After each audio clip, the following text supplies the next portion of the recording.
Connect होती है तो फिर बीजेपी उलझ जाती है, और जब धर्म और आतंक कनेक्ट होता है तो समाजवादी पार्टी भी उलझती है। वो तो एक्टर है ना, सिर्फ पीला वस्त्र धारण करने से कोई महामंडलेश्वर या कोई साध्वी थोड़ी हो जाएगा। उन्होंने अपने आप के बचाव के लिए मात्र वो वस्त्र धारण किया है। ठीक है सर, कहिए जुबैर जी, क्या कहना चाहेंगे इस पर? सबसे पहले तो ममता कुलकर्णी जी 20 या 22 साल से देश छोड़ के दुबई रहती थी। एक तो वो धार्मिक वस्त्र पहनी है, उस धर्म का एक बड़ा आस्था सनातन धर्म का रहा है। और ऐसे लोग अगर दाऊद इब्राहिम पे जो सरकार ने पहले घोषित कर दिया है, निश्चित 2014 में ये सरकार की विफलता है, सरकार का इशारा, मैं तो मानता हूं सरकार का कहीं ना कहीं इशारा है। जिस दाऊद इब्राहिम को सरकार ने 2014 में कहा था कि हम उनको सरकार बनने के बाद देश में वापस लाएंगे, और सरकार के बने हुए मोदी जी का टर्म चल रहा है, 2014 से लेकर 2025 तक दाऊद इब्राहिम को ना पकड़ना सरकार की विफलता है। और कहीं ना कहीं मुझे तो लग रहा है कि जुबैर भाई वापस टॉपिक पर आइए। ममता कुलकर्णी ने जो तारीफों के पुल बांधे हैं दाऊद इब्राहिम के, वो सही है या गलत है? देखिए, सरकार जिस पे इतना बड़ा इल्जाम लगाने से मतलब है, बस सरकार जितना इतना बड़ा इल्जाम लगाती है। सारे मत बोलिए प्लीज, डिस्टर्बेंस होता है, एक एक करके अपनी बात रखिएगा जी। सरकार ने जब इशारा कर दिया है दाऊद इब्राहिम पे जो इल्जाम लगाए गए हैं, जमात लगाए गए हैं, हाँ। ममता कुलकर्णी जैसे लोग अगर उस पर कुछ बोल रहे हैं, वो खास करके जिस वस्त्र सनातन धर्म का एक बड़ा पवित्र वो वस्त्र है, उसको पहन कर अगर बोल रही हैं, तो ये सरकार की विफलता है और अब तक छूटी है। ये सरकार कहीं ना कहीं मुझे लग रहा है कि दाऊद इब्राहिम का नया कनेक्शन भारत में जुड़वाकर वोट के लोगों के वोट के भरोसे और हिंदू मुसलमान ये दाऊद इब्राहिम करा के सरकार का नया प्लान है। ये बीजेपी का फेलियर है, क्योंकि दाऊद इब्राहिम 2014 में वही बीजेपी सरकार ने वादा किया था कि हमारी सरकार आएगी और दाऊद इब्राहिम को हम इंडिया लाएंगे। अब इंडिया ना लाके ममता कुलकर्णी जैसे लोग जो हीरोइन लोग हैं, अब वो उनको क्लीन सर्टिफिकेट दे रही हैं, और अभी तक वो ना पुलिस पकड़ी उनको, ना किसी प्रकार का मुकदमा हुआ। निश्चित इस देश में कोई मुसलमान, कोई धार्मिक इस्लामिक व्यक्ति इस तरह का अगर बयान दे दिया होता तो उस पर इतनी बड़ी कार्रवाई होती कि मैं बता नहीं सकता हूं। पारुल जी, कहीं ना कहीं देश दोहरे चरित्र और दोहरे राजनीतिक तरीके से काम करके हर तरीके में वोट बैंक बनाने का काम किया जा रहा है। बिहार में जिस तरह भाजपा एनडीए सरकार बुरी तरह से फेल हो रही है, बिहार मत जाइए, अभी हम यूपी में जैसे मुद्दे पे डिबेट करा के हिंदू मुसलमान का नया तरीका लाया गया है। मैं चाहता हूं ममता कुलकर्णी को कड़ाई से भारत सरकार, प्रदेश सरकार, और देखिए सबसे बड़ी विडंबना है, जिस प्रदेश में उत्तर प्रदेश के सबसे योगी जी कहते हैं कि अपराधियों को जो सजा मिलती है, जो देते हैं, उनके शहर गोरखपुर से प्रेस कॉन्फ्रेंस करके की गई है। कहीं ना कहीं ये साजिश है, और मैं सरकार की इसमें मानता हूं कि सरकार ने खुद चाह रही है कि ममता कुलकर्णी से बुलवा रही है। अगर नहीं बुलवा रही है तो ममता कुलकर्णी जी को तत्काल, उन्होंने कह दिया कि कार्रवाई होनी चाहिए और कार्रवाई होगी। मैंने भी कहा कि उम्मीद करती हूँ, लेकिन इस पर क्या कोई कंप्लेन आपकी तरफ से भी दर्ज कराई गई है? नहीं, कि सिर्फ जुबैर भाई यहाँ पर बोल रहे हैं को क्लीन चिट नहीं दे सकता। आप क्यों देंगे? नहीं है, मैं ममता कुलकर्णी की बात कर रही हूँ। क्या आपने उनके खिलाफ कोई कंप्लेन करवाई कि ये इस तरह की शख्सियत दुबई में इतने साल रहने के बाद अब यहाँ महिमा मंडन दाऊद इब्राहिम का कर रही है? या आपने यहाँ तो बहुत सारी बातें कह दी खिलाफत में, कोई ऑफिशियली लेटर जारी किया है, ऑफिशियली कोई अब कंप्लेन करवाई आपने? जी, दुबई रह के आई है 22 साल, लेकिन जिस सनातन धर्म का जो वस्त्र है, उन्होंने कंप्लेन की है, वस्त्र पहन के महामंडलेश्वर का उन्हें पद मिला है। ये बात रिपीट हो रही है आपकी, फिर लग रहा है आप रट्टा मार के आए हैं। मैं सिंपल पूछ रही हूँ, कंप्लेन की है क्या कोई? मैं बता रहा हूँ आपको। हाँ, आपने कंप्लेन की है? समाजवादी पार्टी ने कोई कंप्लेन? ममता कुलकर्णी देश बाहर करो। हम उनको कैसे आरोप लगा सकते हैं? आरोप अब लगा है, इतनी सारी लिस्ट आरोपों के लगाने के बाद जुबैर भाई आप कह रहे हैं कैसे आरोप लगा सकते हैं? वेलकम, अब लगाएंगे ना सर, उन पे कार्रवाई होनी चाहिए। कहीं ना कहीं ये सरकार की विफलता है, कंफ्यूजन है। दाऊद इब्राहिम को ना लाकर ना लाने में नाकाम रही सरकार। आरोप लगा रहे हैं या लगा रहे थे तो आगे, और सर हर्षद जी क्या कहेंगे आप? लाने वाले थे ना। ये सेक्युलरिज्म दाऊद के नाम पर क्यों हिल जाता है आप लोगों का? और सवाल पूछा ये भी जा रहा है कि ममता कुलकर्णी से इतनी तकलीफ या उनके दाऊद इब्राहिम प्रेम से इतना परेशान, तो फिर क्यों ना कंप्लेन दायर की जाए? बीजेपी तो कह रही है हम कार्रवाई करेंगे, लेकिन अगर हमें दिक्कत है, मुझे दिक्कत है, आपको दिक्कत है, तो कंप्लेन होनी चाहिए। सबसे पहले आपको पूरे को पैनलिस्ट को और विशेष तौर पर वैष्णव किन्नर अखाड़ा से यहाँ पर बैठी हैं साध्वी संजना सखी जी, उनको अपना सादर प्रणाम पेश करते हैं। और जो भी दर्शक इस डिबेट को देख रहे हैं उन सबको जय सरदार पेश करना चाहते हैं। मैं शुरू करना चाहता हूं जय सरदार से, क्योंकि सरदार वल्लभ भाई पटेल का कल जन्म जयंती है। 562 छोटे बड़े रियासतों को जोड़ करके उन्होंने भारत को एक सूत्र में पिरोया था और एकता का संदेश दिया था। और आज गोरखपुर की धरती पर जो प्रदेश के मुखिया, देश के सबसे बड़े सूबे के मुखिया योगी आदित्यनाथ जी का गृह क्षेत्र है, उनका घर है, उनके घर में बैठ करके ऐसे ममता कुलकर्णी जी ने ये बयान दिया और वो वहां से पुलिस के नाक के नीचे से वहां से वापस चली गई। ये बड़ा सवाल है। क्या यही सवाल, यही बातें किसी अन्य विशेष धर्म के किसी भी व्यक्ति ने दिया होता तो क्या आज उस पर एफआईआर दर्ज नहीं हुआ होता? सरकार एक बड़े पुलिस के जत्थे को उसके दरवाजे पर नहीं भेजी होती? क्या बुलडोजर उसके दरवाजे पर नहीं गया होता? मेरा एक बड़ा सवाल है कि आखिर सरकार चुप क्यों है? सरकार ने इस पर आकर के अपनी बातें क्यों नहीं रखी है? कार्रवाई क्यों नहीं किया है? मुकदमा क्यों नहीं दर्ज किया है? और जो बुलडोजर नीति है, मैं पूछ रहा हूं कि आखिर वो बुलडोजर कहां है? मेरा एक बड़ा सवाल है। ये बुलडोजर केवल नाम और धर्म देखकर चलता है या विशेष करके जो भी अपराधी हो, जो भी देश के साथ साजिश और षड्यंत्र रचने वाला व्यक्ति हो, जो भी इस देश की एकता और अखंडता को छिन्न भिन्न करने वाला हो, क्या उसका भी जाति और धर्म देखा जाएगा? क्या उसका पहनावा देखा जाएगा?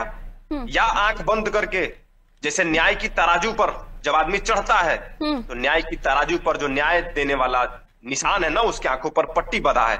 क्यों पट्टी? इसलिए है, पट्टी उसका निशान इसलिए रखा गया है कि वो पट्टी न तो जाति देखेगा, न नाम देखेगा और ना ही धर्म देखेगा।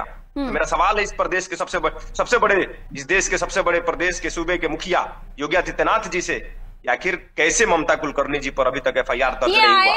इन्होंने कहा हम दाऊद को लेकर आएंगे। यूपीए दौर में दाऊद को पकड़ने में आपकी असफलताओं के बारे में क्या चिट्ठी आपके पास? मेरा सवाल ये नहीं है।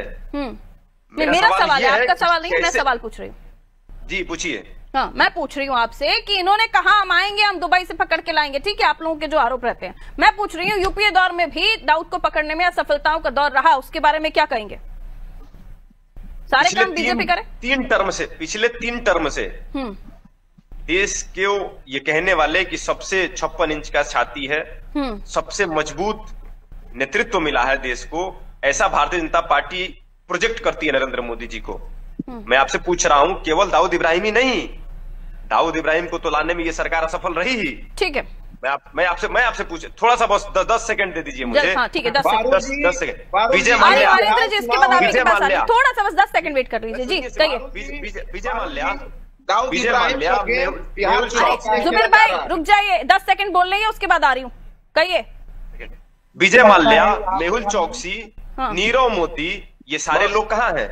ये सारे लोग इस देश की पूरी संपत्ति को लेकर के विदेश में ऐशो आराम की जिंदगी जी रहे हैं। जवाब दीजिए। Okay sir, 10 seconds are over. जब चुनाव हरेंद्र जी, ये पारुल जी जवाब दीजिए। अरशद भाई और जुबेर भाई ने जो इल्जाम लगाए हैं निश्चित रूप से संकुचित मानसिकता को प्रदर्शित करते हैं, क्योंकि जितने भी इन्होंने अरशद भाई ने नाम गिनाए, आप वो कह रहे हैं आप पकड़ नहीं पाते और जो बोलते हैं उन पर भी हार माला चढ़ाते हैं। आप पहले पारुल जी बात सुनिए।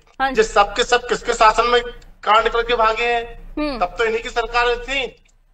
यानी डी गैंग के दाऊद इब्राहिम 1980 से लेके हमारी तो सरकार 2014 में बनी ना। मोहन चौकसी कौन से सरकार में लेके भागे हैं लोग? आप सरकार के टाइम पे मुझे लगता है कोई नहीं भागा है और सब तक कार्रवाई। और हाँ, आप कह रहे हैं कि जाति धर्म देख के बुलडोजर चलता है। बुलडोजर की शुरुआत आपको मालूम है कब हुई थी? विकास दुबे को सबसे पहले वो हिंदू धर्म का था, मुझे लगता है यहाँ पर हम ना राष्ट्र धर्म को पहले, देश सुरक्षा को पहले महत्व दें। यहाँ पे जाति धर्म लैंगिक आधार पे किसी भी तरह का नहीं, अगर उसी पे राष्ट्र के विरुद्ध अगर, लेकिन आप लोग हमेशा मोदी जी को टारगेट क्यों करते हैं? आज पूरे विश्व में भारत का मान बढ़ रहा है, सम्मान बढ़ रहा है। पहले हम पाकिस्तान से परेशान थे, आज हमसे अमेरिका परेशान है। खुद साध्वी जी भी कर रही हैं। ऐसी कई सारे लोग हैं जो धार्मिक स्तर पर अपना नाम कमा बैठे हुए हैं, वो खुद मना कर रहे हैं। तो ममता कुलकर्णी कर क्या रही है फिर देश में? हरेंद्र जी, सवाल तो यही पूछा जा रहा है ना कि ऐसे बयान देने वाली महामंडलेश्वर जो बन रही हैं, जिनके खिलाफ कई सारे मामले हैं, किस तरह के फोटोशूट्स हैं, वो आज भी सोशल मीडिया पर हैं, उन्हें फिर ये देश में कर क्या रही है फिर? हमारे लिए देश सर्वोपरि है, देश की रक्षा सर्वोपरि है, और यहाँ पर हम जातिगत लैंगिक आधार पर या फिर धर्म के आधार पर नहीं कह रहे हैं। अगर गलत कहा है, गलत का सपोर्ट किया है तो इसके विरुद्ध है, क्योंकि राष्ट्र सर्वोपरि है। साध्वी जी एक सेकंड, सिंपल क्वेश्चन। अब छोटे बहुत छोटे सेगमेंट में अपनी बात रखी जाएगा, 30 सेकंड में आपको दे रही हूँ। हरेंद्र जी अपनी बात रखिए, आगे क्या कार्रवाई होगी ममता कुलकर्णी पर? Simple question. अभी कोई अरे जुबेर भाई प्लीज 30 सेकंड में आप सभी को दे रही हूँ, एक दूसरे का समय मत खराब कीजिए जी। किसी पर नहीं हो सकती, जांच होगी, जांच का विषय, कार्रवाई निश्चित रूप से होगी जितने है। कोई नहीं बच सकता इस सरकार में। ओके, आप जे कहो के हाल कार्रवाई हो। कोई टाइम लिमिट दे रहे हैं क्या पारुल जी? कोई अल्टीमेटम दे रहे हैं? पारुल जी, टाइम लिमिट कैसे कोई दे सकता है? जांच होता है, चुनाव विधिवत मैं इसलिए उम्मीद कर रही थी कि कहीं ये मामला दब ना जाए। ठीक है जुबेर भाई 30 सेकंड ओनली। देखिए पारुल जी, यह जो मुद्दा है योगी जी के नाक के नीचे गोरखपुर से दिया गया है। मैं तो साफ कह रहा हूं, ये कहीं न कहीं बिहार चुनाव को आकर्षित करने के लिए हिंदू मुसलमान के खिलाफ मोर्चा खोलेंगे, क्योंकि अभी तक कार्रवाई नहीं हुई। मैं तो मांग रही हूँ आप लोगों से, ममता कुलकर्णी के खिलाफ मोर्चा खोलेंगे, देखेंगे आप लोग प्रदर्शन करते हुए, निकालो बाहर। ममता कुलकर्णी को सजा होनी चाहिए, उन पे कार्रवाई होनी चाहिए। मैं प्रदर्शन की मांग कर रही हूँ आपसे, क्या हो सकता है ऐसा? देश सुरक्षित नहीं रहेगा तो कल हम भी सुरक्षित नहीं स्टैंड ले पा रहे हैं, आप स्टैंड नहीं ले पा रहे हैं। ठीक है अर्षद जी कहिए। मैं ये कह रहा हूं कि अभी हरेंद्र विक्रम सिंह जी ने कहा है, मैं इनकी ही बातों पर बोल रहा हूं। ये कह रहे हैं कि आप क्यों मोदी जी को टारगेट करते हैं? देश के मुखिया नरेंद्र मोदी जी हैं, तो क्या सवाल राहुल गांधी जी से पूछा जाएगा? तो वो पूछ रहे हैं, आपने बोया काट हम रहे हैं। मैं ये कह रहा हूं ना, मैं ये कह रहा हूं कि आखिर आप ये बताइए कि क्या यही बयान इस साल